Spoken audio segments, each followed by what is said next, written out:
તો મારા વાલા, કાલે એવો આનંદ લીધો. એક નાની વાત આપણે બધાય જાણીએ, દ્વારકાધીશના પરમ સખા અર્જુન, એવી મિત્રતા કે પોતાની સગી બેન સુભદ્રાને અર્જુન હારે ભગાડી દીધી. આ પ્રસંગ બધાય જાણે છે. દાઉજીની 1% ઈચ્છા નથી. એને બેન એટલી જ વાલી હતી. બેન કોને વાલી ન હોય? ઠાકોરજી જાણતા દ્વારકાધીશ સુભદ્રાને અર્જુન ગમે છે અને અર્જુનને સુભદ્રા ગમે છે. એવો પ્રિય સખો પોતાની પ્રિય બેનને અર્જુન હારે વળાવી દીધી. એવા દ્વારકાધીશને અર્જુન એકવાર રથમાં વિહાર કરવા નીકળ્યા. બે મળે એટલે હાલ અર્જુન આંટો મારી આવે. પ્રભુને બહુ આનંદ આવે. પાર્થ, પરંતપ, કુંતી પુત્ર, આ બધું ક્યારે એ જ્યારે ગીતાજી હોય ત્યારે બોલે. બાકી તો પાર્થ જેવા નીકળ્યા, રસ્તામાં વાતો કરતા કરતા બે જતા હતા તો સામેથી એક ગરીબ માણસ આવતો, ચિત્રે હાલ ને આમ કેટલાય દિવસથી ખાવાનું નહીં મળ્યું હોય, પેટ આમ તાળવે ચોંટી ગયું હતું ને અર્જુને એક સોના મોર દીધી કે આનો દળદર ફીટે ના, બરાબર ખાય પીએ, નાય ધોય, કપડાં પહેરે. ઠાકોરજીની આજ્ઞા લીધા વિના આપી દીધી. પ્રભુ અંદર મંદ મુસ્કાયા. જો દ્વારકાધીશ ક્યારેય કોઈને સલાહ આપતા નથી.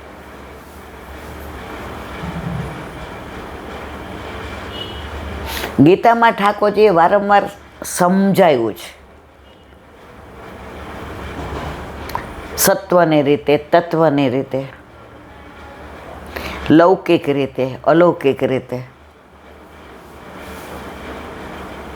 પછી કહ્યું, પાર્થને કહો ચડાવે બાણ, યુદ્ધ એ જ કલ્યાણ. અર્જુને કહી દીધું, પ્રભુ કરીશ છે તો વચન. ઓલો સોનામર મળી એટલે કેવો રાજી થઈ જાય. દોડતો દોડતો ઘરે ગયો. એ કે આજે તો આણે આ ઘેસ કઈ લાગે છે, એટલે આજે આ સોનામોર હંતાડી દઉં, કાલ આની વિધિ કરીશ. ગરીબના ઘરમાં હંતાડવા જેવું કાંઈ ન હોય. તો જૂનું માટલું પડ્યું હતું અભેરાએ માળીએ. એ કે આ જૂનું તો હવે નવું છે એટલે કોઈ અડવાનું નહીં. એનો કાંઠો તૂટી ગયો છે. એની અંદર મૂકી દીધી ને માટલું ઊંધું વાળ્યું. ખુલ્લું રાખે તો ક્યાંક ઊંદેડો બુંદેડો લઈ જાય. બહાર નીકળો. હવે એની પત્નીને પાણી ભરવા જવું હતું એટલે નવું માટલું લઈને બહાર નીકળી. ઠેસ આવી, માટલું ફૂટી ગયું.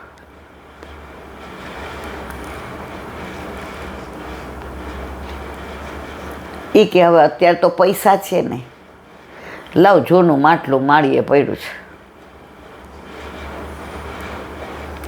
માટલું લઈ લીધું. ઓલા માટલામાં સોનામોર હતી એ એને ખબર નહોતી. જેવું નદીમાં ડૂબાડી તો ઓલી સોનામોર અંદર, ક્યાં? પાણીમાં. પાણી ભરીને આવી. ઓલા એની વહુને કીધું, અહીંયા કાલથી જલસા. ઈ કે કા? એ કે એક સોનામોર દીધી જ મને, હવે ખાવા પીવાની, કપડાં લતાની ચિંતા નહીં. એ કે ક્યાં મૂકી છે? એ કે આ જૂના માટલામાં. એ કે હે? અંદર જોયું, સોનામોર તો નહોતી. એ કે કાં તું લઈ ગઈ હતી? એ કે ઓલું નવું ફૂટી ગયું. એ કે આપણા ભાઈ ફૂટી ગયા હતા ત્યાં ને ત્યાં. બીજે દિવસે પાછો ભીખ માગવા નીકળો કે હતા ત્યાં ને ત્યાં. અર્જુનને દ્વારકાધીશ પાછા એ રસ્તે ઓલાને જોયો. દ્વારકાધીશ મનમાં હસ્યા. અર્જુન કે આને કાલે દીધી હતી ને કે કાંઈક કારણસર ખોય બોય, લાવ બીજી દો. પોતાની સોનાની વીંટી કાઢી દીધી. એ કે આને બંગલાઈ થઈ જાય ને દાળ ફીટી જાય ને આ જલસા કરે. ઓલાને કે લે, ઓલો કે આ તો હવે આમ એવી રાખો ને તો આમ હાથમાં લઈને જાતો હતો ને એવું રાજી ગાણું ગાઈને આમ કરે ને આમ કરે ને. એક ચોર નીકળો. એ જોઈ ગયો તો કે આ દ્વારકા આણે વીંટી આપી. જેવો રથ આગળ નીકળી ગયો, પ્રભુની છાયા હોય ત્યાં સુધી કાંઈ ન કરી શકે કોઈ.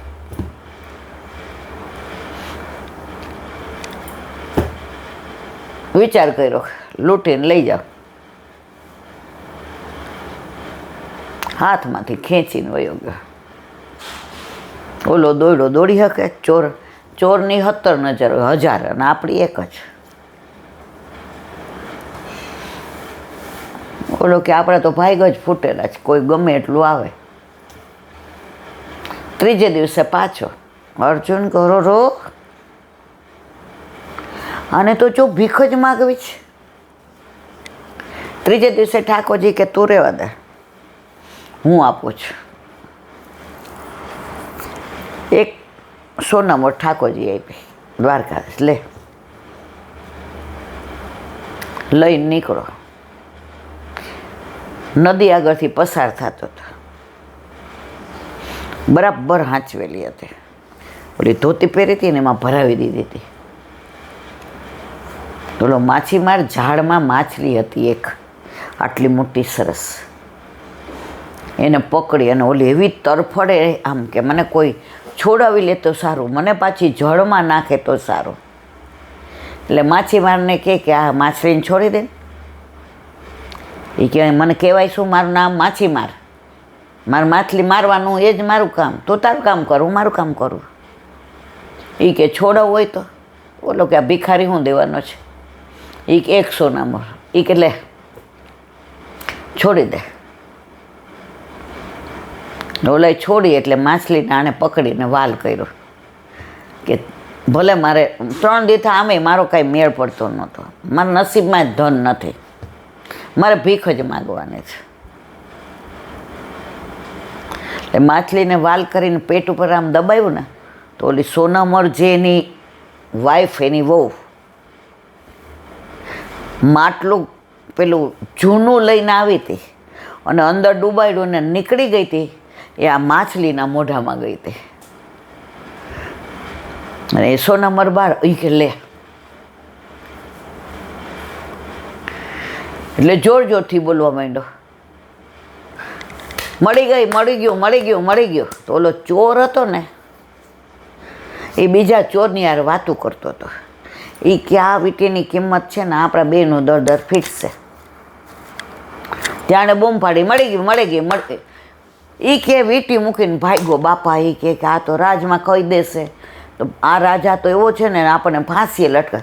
એ કે અહીં મૂકી છો, અહીં મૂકી છે, અહીં મોલો કે મળી ગયો, મળી ગયું, અહીં મૂકી છે, અહીં મૂકી છે. દોડીને હોય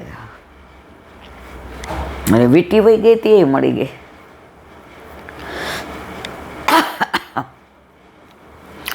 ઘરે ગયા ને બધું વેચ્યો, બધું દર ફીટી ગયું. ત્યારે અર્જુને દ્વારકાધીશને કહ્યું આ બધું તમારું રહસ્ય મને ન સમજાય પ્રભુ કાંઈ. એ કે સાંભળ, તમારી પાસે દ્રવ્ય આવે,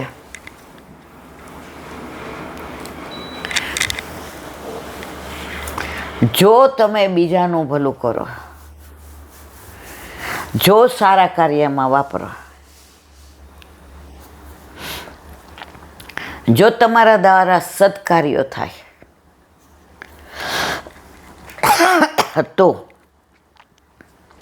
તમારે પછી તમારી ચિંતા કરવાની જરૂર રહેતી નથી. આ ભિખારી હતો, છતાંય માછલીને બચાવવા એણે સોનામોર દઈ દીધી. એણે દીધી તો વીંટી પાછી મળી તારી.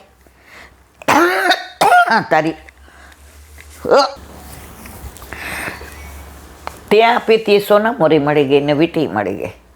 એનો ઈરાદો બીજાનું સારું કરવાનો હતો, બીજાને બચાવવાનો હતો. અને બીજું, 1000 હાથવાળો આપે ને એમાં ક્યારેય સંશય ન થાય. તે મનમાં એમ કહીને આપી કે આનું દળદર ફીટે, હું આપું. ઠાકોરજી આપે ત્યારે કહેતા જ નથી હું આપું. આ દુનિયામાં પ્રભુ એક જ એવો છે કે આપણને આપે છે તો જતાવતા નથી, કોઈને કહેતા નથી, અને જસ આપણને આપે. હું હોશિયાર એટલે કમાઉં છું, મારી બુદ્ધિ એટલી સતેજ કે હું ડૉક્ટર બન્યો,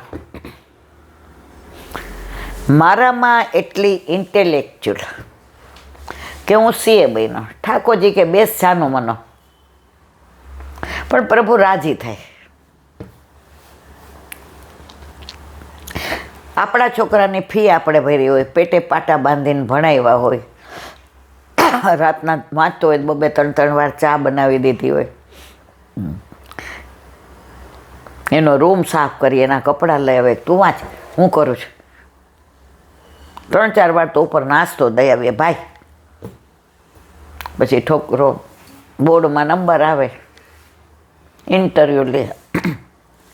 રાતને દિવસ અથાગ મહેનત કરી હતી.